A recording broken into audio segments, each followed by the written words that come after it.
agradecidos al Señor por una oportunidad más de compartir su palabra con su iglesia, según lo que Él nos da y nos muestra.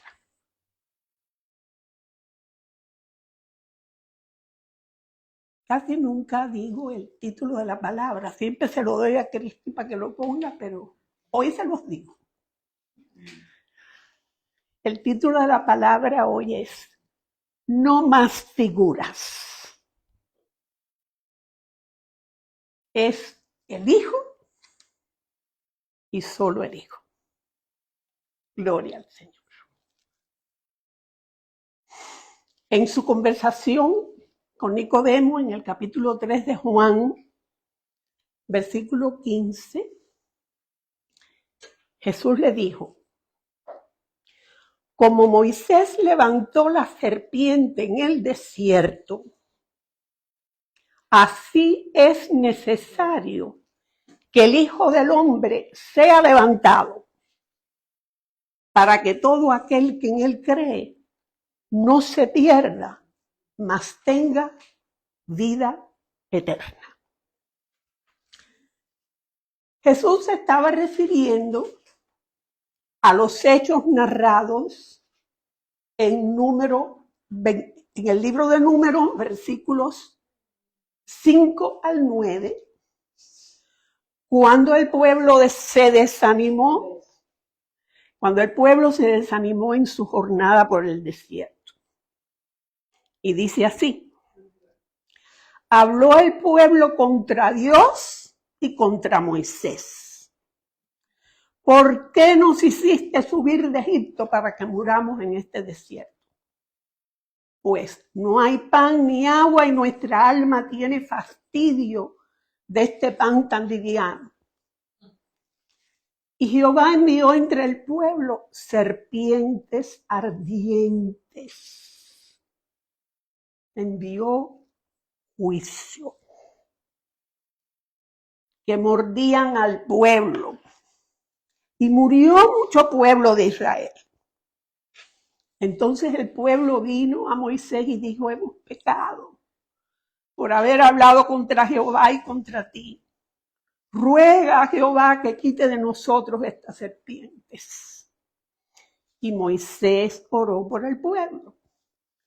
Y Jehová dijo a Moisés: hazte una serpiente ardiente, que era una imagen y que fuera igual a aquellas que mordían, y ponla sobre un asta.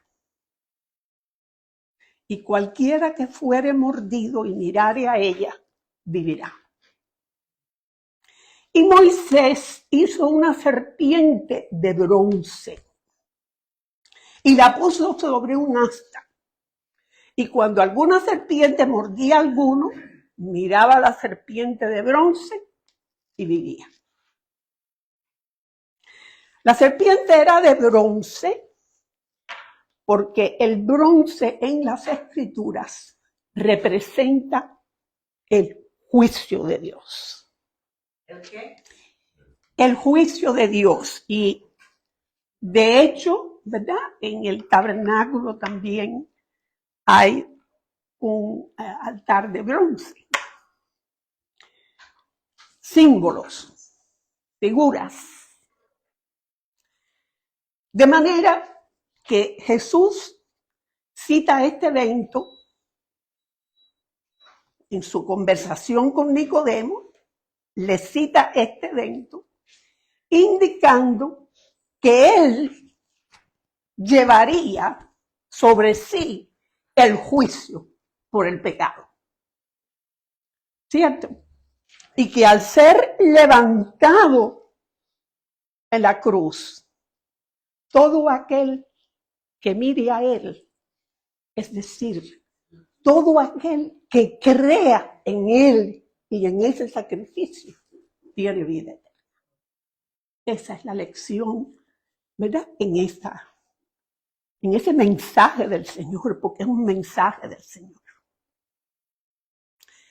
La serpiente de bronce aquella, en el desierto, la que Moisés levantó, cumplió su propósito para aquel momento. ¿Verdad? El que miraba a aquella serpiente habiendo sido mordido, pues era sanado y vivía.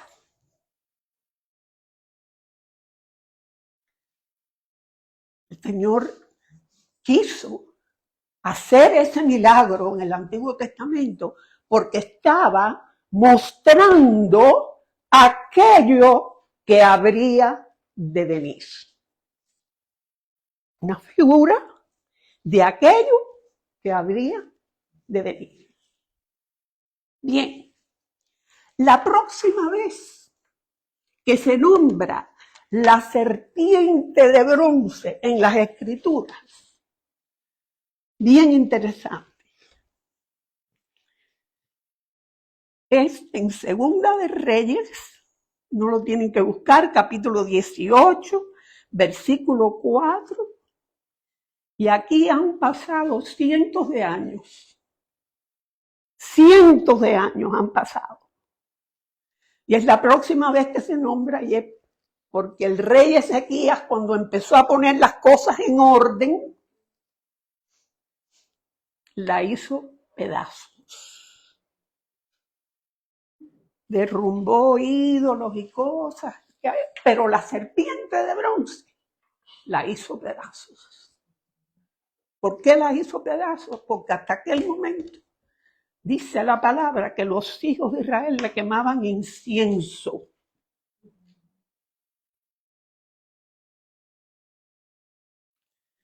A aquella cosa de bronce.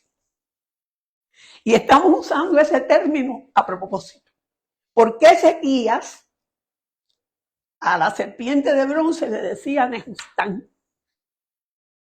Y el término quiere decir, literalmente traducido, cosa de bronce.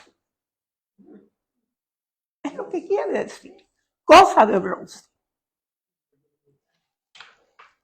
Y es que, aunque Ezequías no sabía lo que iba a venir después, pero el Señor le dio discernimiento.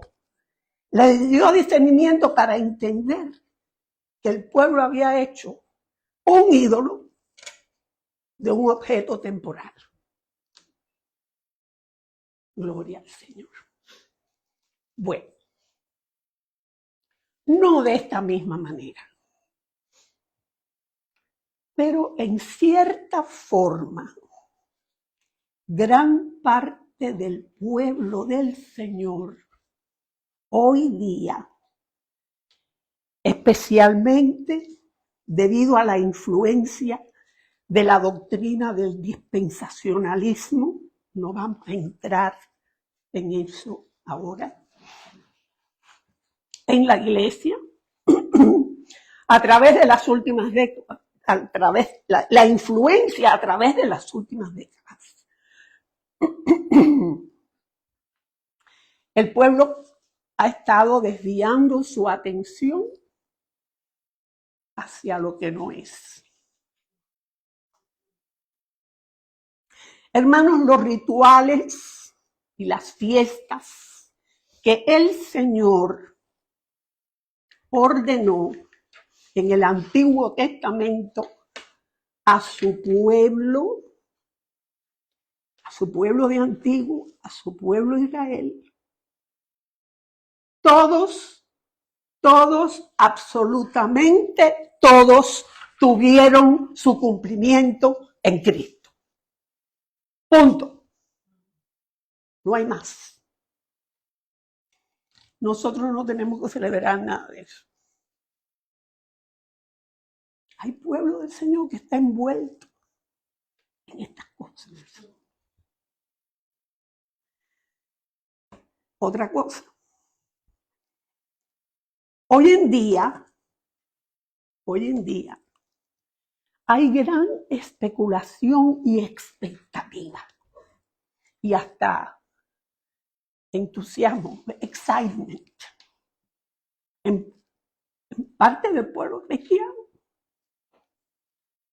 con otro asunto.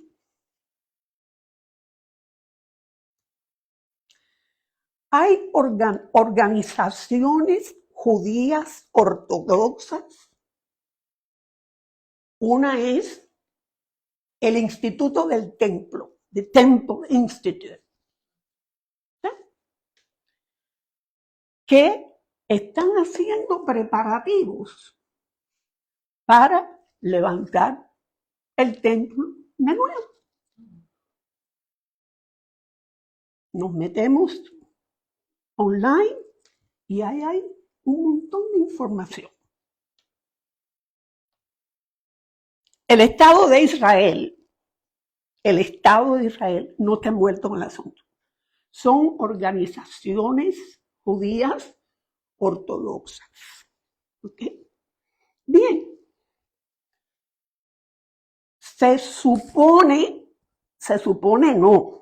Se asegura, y mucha de esta información la leí online, ¿ok? Que tienen planos y modelos para el templo, que tienen preparadas las vestimentas para los sacerdotes y que tienen también algunos objetos sagrados, ¿verdad? Lo que se usaban, como la menora, ya listos. También se asegura, y esa información se consigue también online, que ya hay en Israel vacas rojas que en el Antiguo Testamento se llaman alazanas, que les han sido donadas y pues las están cuidando y preparando, ¿verdad? Para cuando se reanuden los sacrificios. Sacrificios para purificación. Las vacas alazanas, y no vamos a entrar en eso, están en Números 19. Sí, que las sacrificaban y después las cenizas, cuando las quemaban, las mezclaban, creo que con agua, y preparaban era como para lavado de purificación y demás. Hay hoy en día, dentro de todo eso, quien abriga la esperanza de que se va a descubrir en el futuro el sitio donde está el Arca del Pacto. ¿Dónde está qué? El Arca del Pacto. Donde está el Arca del Pacto. Mis hermanos, la iglesia del Señor no tiene que prestarle atención a ninguno de esos sucesos, esas cosas que están pasando. Pero hay pueblo del Señor que está en todo eso. Hay pueblo del Señor que está en todo eso. Bueno, vamos a comenzar con lo del arca, el Arca del Pacto. Vamos a empezar por ahí. Sobre el Arca del Pacto hemos enseñado en el pasado, en muchas ocasiones, lo que sabemos, ¿verdad? En pocas palabras, es que es un tipo o figura de la persona misma de Cristo. Es lo que es. Y en el Antiguo Testamento, en el orden aquel del tabernáculo, ¿verdad? Representaba la presencia misma de Dios. No solo eso, que en la forma que el Señor diseñó y ordenó todo aquello, el Señor mismo se manifestaba desde el propiciatorio que estaba encima del arca. en aquel orden, en aquel orden que ya pasó. Hay diferentes versiones de qué fue lo que pasó con el arca y dónde puede estar el arca. Y como dijimos hace un momento, hay quien abriga la esperanza que a lo mejor aparece. Esto es lo que la palabra dice acerca del arca. Jeremías capítulo 3, versículo 16. Acontecerá que cuando os multipliquéis y crezcáis en la tierra,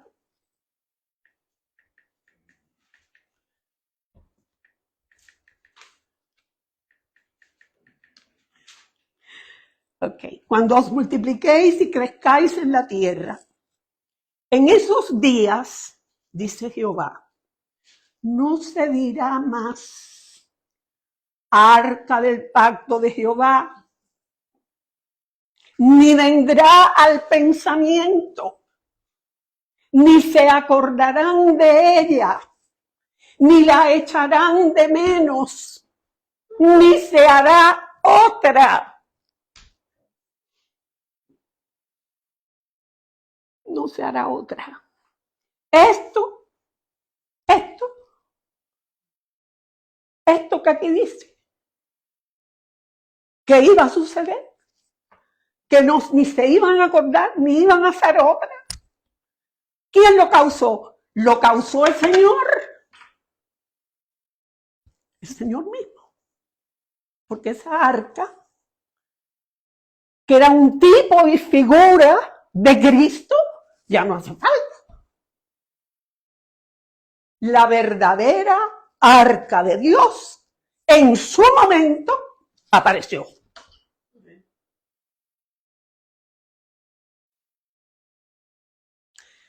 De los sacrificios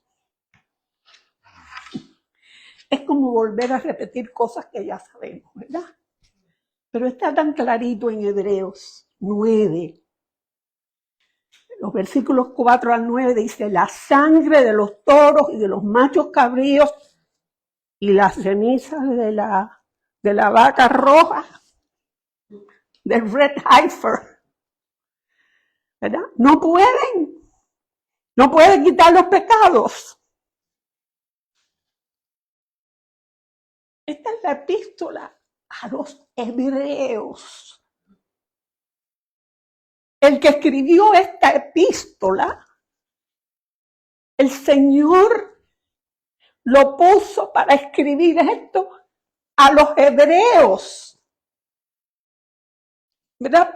Para mostrar la realidad de que todo aquello que antes era y que ellos conocían ya no era. Y quedó para nosotros, quedó para su iglesia. La sangre de los animales no puede quitar los pecados. Por lo cual, entrando en el mundo,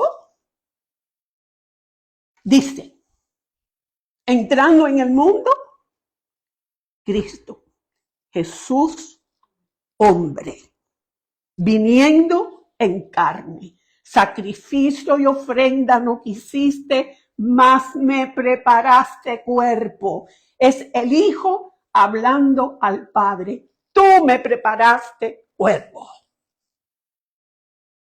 Holocausto y expiaciones por el pecado no te agradaron. Entonces dije, he aquí que vengo, oh Dios, para hacer tu voluntad, como en el rollo del libro está escrito de mí. Diciendo primero sacrificio y ofrendas por el pecado, no te agradaron, no quisiste ni te agradaron, las cuales cosas se ofrecen. ¿Cómo se ofrecen? Según la ley, según la ordenanza antigua.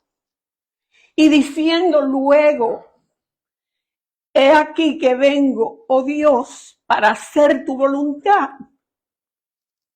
Diciendo esto, está quitando lo primero y estableciendo lo último.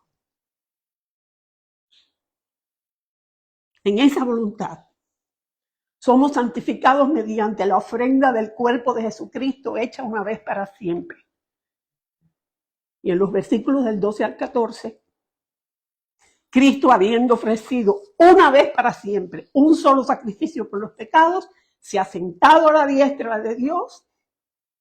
De ahí en adelante, esperando hasta que sus enemigos sean puestos por estrado de sus pies, porque con una sola ofrenda hizo perfectos para siempre a los santificados.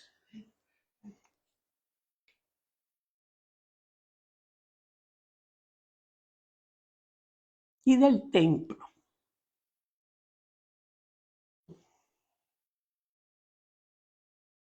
Hermanos, no hay ninguna evidencia en la palabra que indique que el Señor tenga la intención de que se levante un nuevo templo.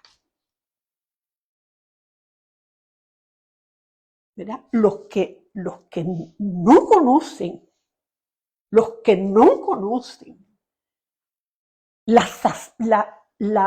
la provisión de Dios en Cristo Jesús, ¿verdad? Los religiosos judíos podrán creer que todo esto hace falta, pero no hace falta.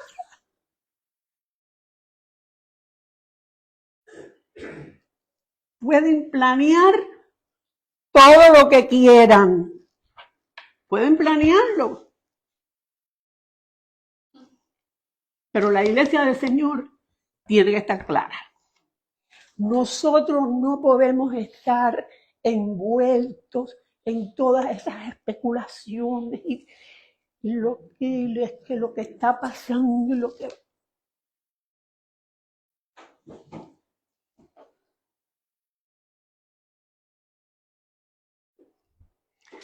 Lo que ha pasado, lo que está provocando esto en el pueblo, en parte del pueblo cristiano. Y estamos agradecidos al Señor, muy agradecidos al Señor, porque a tiempo, ¿verdad? O en su tiempo de Él, nos abrió los ojos. Nos abrió los ojos.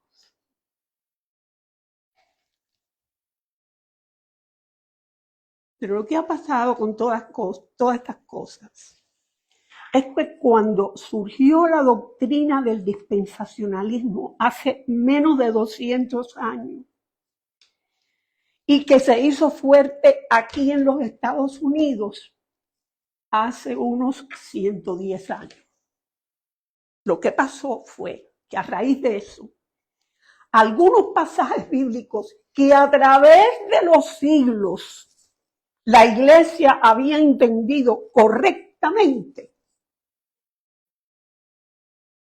comenzaron a ser reinterpretados, acomodándolos para poderlos acomodar al nuevo panorama escatológico, el nuevo panorama sobre el fin de los tiempos que presenta el dispensacionalismo.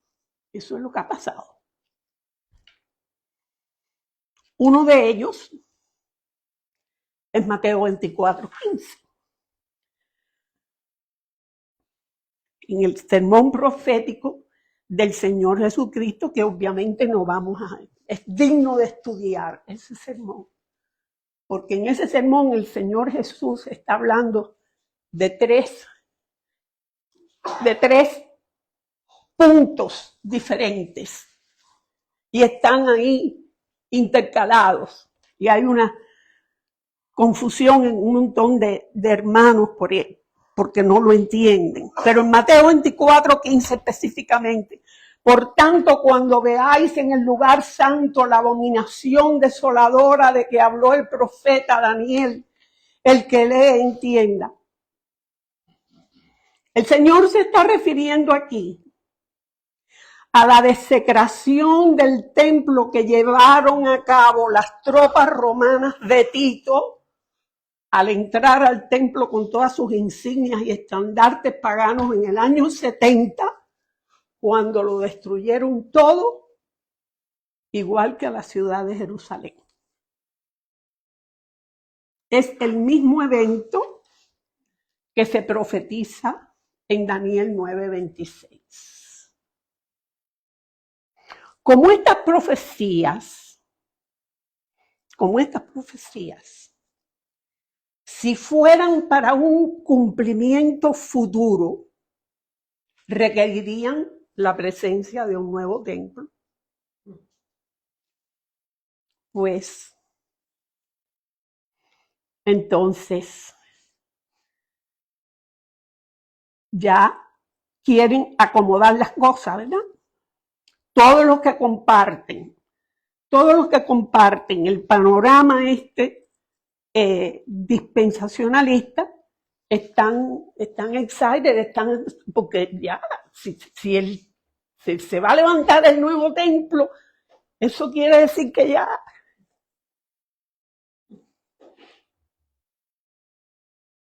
Y aquí nadie sabe cuándo es. Gloria al Señor. Ahora, ¿qué está sucediendo con todo esto? ¿Qué está sucediendo? Que mucho pueblo del Señor está distraído en estas cosas.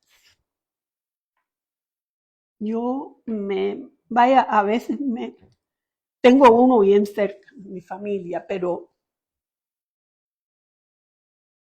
conversando con otros cristianos, y hay hermanos que uno se encuentra con ellos y lo primero que le dicen, óyeme, ¿qué te parece que? ¿Cierto? Ya el Señor está preparando.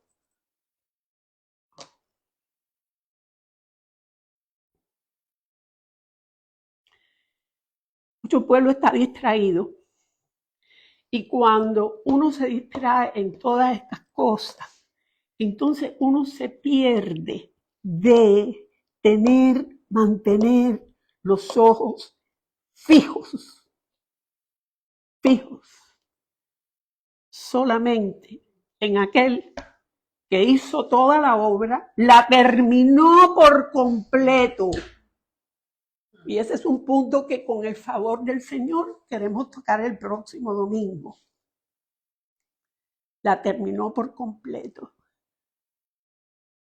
Y está a la diestra del Padre, esperando el momento de su regreso. Que Él dijo, estando aquí, que ni siquiera Él sabía. ¡Qué misterio!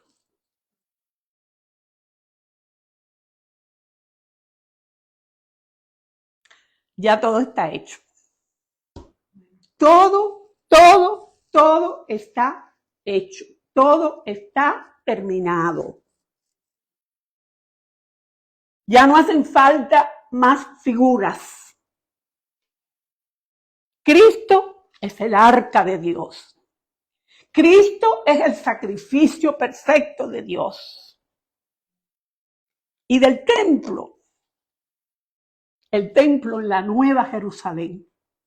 Dice Apocalipsis 21, versículos 22, no vi en ella templo. Porque el Señor Dios Todopoderoso es el templo de ella y el Cordero.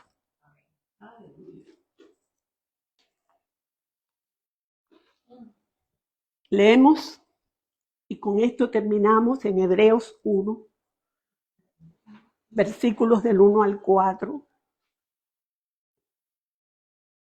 Dios habiendo hablado muchas veces y de muchas maneras en otro tiempo a los padres por los profetas, en estos postreros días, y Alina hace unos domingos compartía, ¿verdad?, esta palabra postrero en diferentes escrituras. En esta escritura viene de escatos, que quiere decir final. Tenemos que entender final de qué, porque está el final de cuando todo ya se acabe. Pero este final de que aquí habla en los postreros días, ¿verdad?, es el final de esa primera etapa desde el principio de la historia de la humanidad. Cuando Cristo fue manifestado en carne,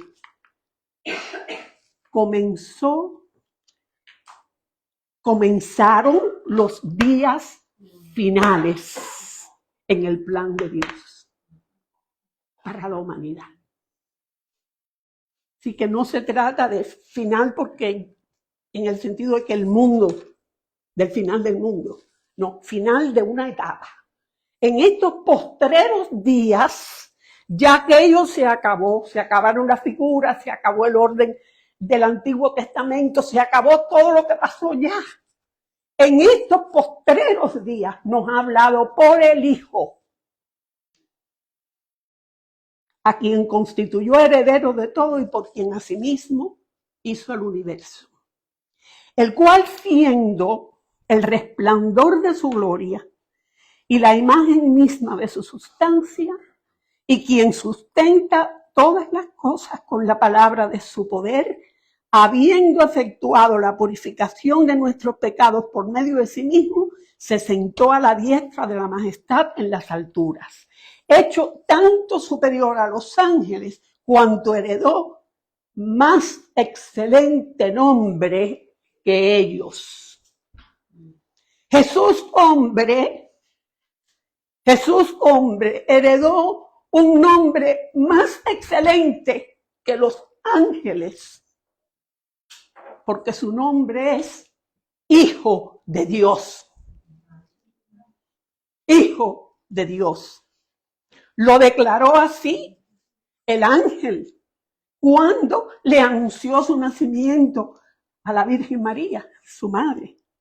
El Espíritu Santo vendrá sobre ti y el poder del Altísimo te cubrirá con su sombra, por lo cual también el santo ser que nacerá, el santo ser humano que nacerá, será llamado Hijo de Dios. Y su resurrección de entre los muertos lo ratificó. Romanos 1, versículos 3 y 4, nuestro Señor Jesucristo, que era del linaje de David, según la carne. Jesús, hombre, fue declarado Hijo de Dios con poder, según el Espíritu de Santidad, por la resurrección de los muertos. Gloria al Señor. Gloria al Señor. Es Él y solo Él. Más nada. Más nada.